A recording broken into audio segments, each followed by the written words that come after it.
Dans ce deuxième épisode de notre micro-trilogie des soins intensifs, nous allons débunker les propos d'un médecin responsable au CHUV à Lausanne. C'est parti. Cantons et hôpitaux prennent des décisions compliquées, celle de ne pas soigner tout de suite, de reporter certaines opérations électives, autrement dit non urgentes. Jura et Neuchâtel la semaine dernière, Vaud ce week-end, Genève hier. Alors une petite remarque, comme on l'a vu dans l'épisode précédent, certains cantons sont particulièrement mal pourvus en unités de soins intensifs.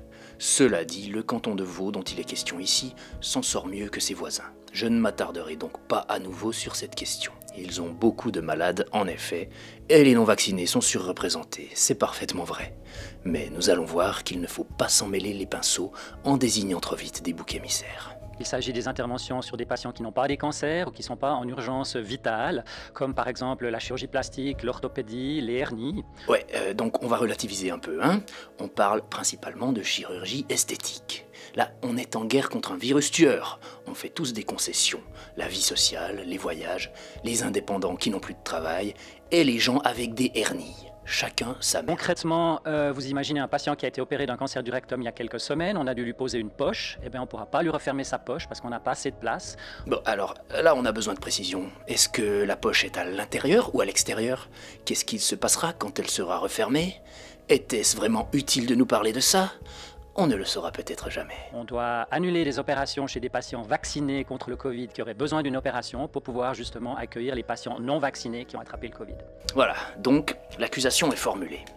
Je ne m'y attaque pas tout de suite, mais ne croyez pas que ça passera si facilement. C'est un problème éthique aussi, on parle toujours de solidarité, mais où est la solidarité pour les patients chez lesquels on doit déplacer leur opération alors qu'ils ont tout fait juste, qu'ils sont vaccinés, qu'ils ont pris des précautions Justement, une fois qu'ils ont été vaccinés, ils ont arrêté de prendre les précautions les plus élémentaires. On se calme. Pas de masque, pas de test en cas de symptômes légers, pas de quarantaine pour les cas contacts, etc.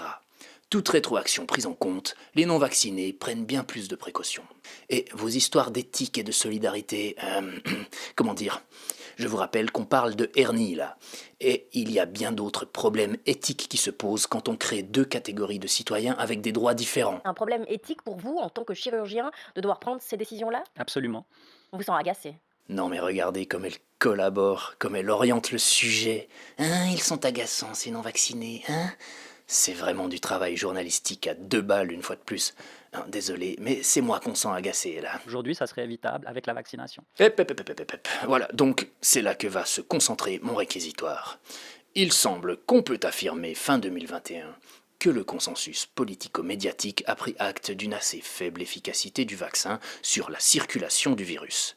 À voir comme les pays les plus vaccinés se prennent la nouvelle vague dans la tronche. Risque de contracter Delta réduit de moitié, selon la Swiss Covid Task Force.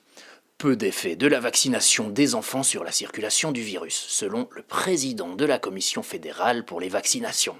Le discours s'est un peu modifié. On répète sans arrêt que la majorité des hospitalisations Covid évitables sont des non-vaccinés. Ça c'est factuel, les 3/4 des patients hospitalisés sont non vaccinés. Et donc vaccinez-vous, pour ne pas finir à l'hôpital. Avec des soins intensifs qui sont occupés essentiellement par des non-vaccinés. C'est une demi-vérité, car on omet systématiquement de mentionner que ce sont des non-vaccinés âgés, et ça change tout.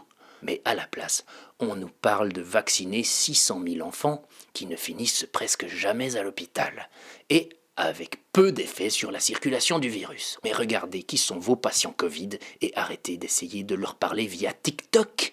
Elles sont où les campagnes de sensibilisation ciblées pour les vieux ?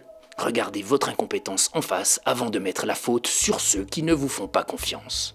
Comme si vous leur aviez donné la moindre bonne raison de vous l'accorder, cette confiance. Aujourd'hui, ça serait évitable avec la vaccination. La vaccination des vieux. Non mais tu vas cracher le morceau.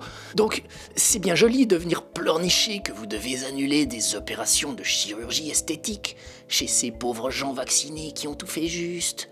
Peut-être bien qu'ils ont tout fait juste, mais pas vous, bande de génies de la com. Alors évidemment, ils sont pas contents, ils ont peur, ils sont frustrés, on reçoit des lettres, des téléphones, et effectivement, on essaie de leur expliquer. Eh bien, dites-leur la vérité. Désolé, on n'a pas ciblé les bonnes personnes dans nos campagnes vaccinales cet automne. Et maintenant, on a trop de vieux non protégés sur les bras. parce qu'en fait, on voulait vacciner plutôt un maximum de jeunes pour faire du pognon. C'est pour ça qu'on doit annuler votre opération. Vous êtes chirurgien, un médecin, ça soigne tout le monde, vacciné, pas vacciné, il ne doit y avoir Exactement. aucune... Mais regardez comme il fait le beau. Nous, on est les gentils et on soigne même les méchants non vaccinés. Vous voyez, on n'est pas comme eux. La Suisse est la lanterne rouge en Europe de la vaccination, donc vaccinons-nous. Parce que dans les pays hautement vaccinés, ça va mieux peut-être. C'est quoi ce raccourci à 2 balles? C'est tellement pas scientifique. Bref, voilà ce qu'on peut dire du discours vaccinophile d'un médecin bien placé. C'est vraiment pas sérieux. Dans le prochain épisode de cette trilogie, nous allons étudier une annonce de l'Office fédéral de la santé publique qui est directement liée à notre sujet et qui vous sert peut-être d'objection face à cette vidéo. Mais vous allez voir que je vais réussir à vous démonter tout cela en 5 minutes. Dites-moi dans les commentaires si vous pensez avoir débusqué l'astuce qui tue. En attendant, pensez à revoir nos autres vidéos et à les partager en masse. Il s'agit de lutter contre une nouvelle forme de totalitarisme, de pensée unique, le maccartisme 2.0 qui est en train de s'imposer via la politique, les médias et les pseudo-scientifiques comme ce cher monsieur du CHUV.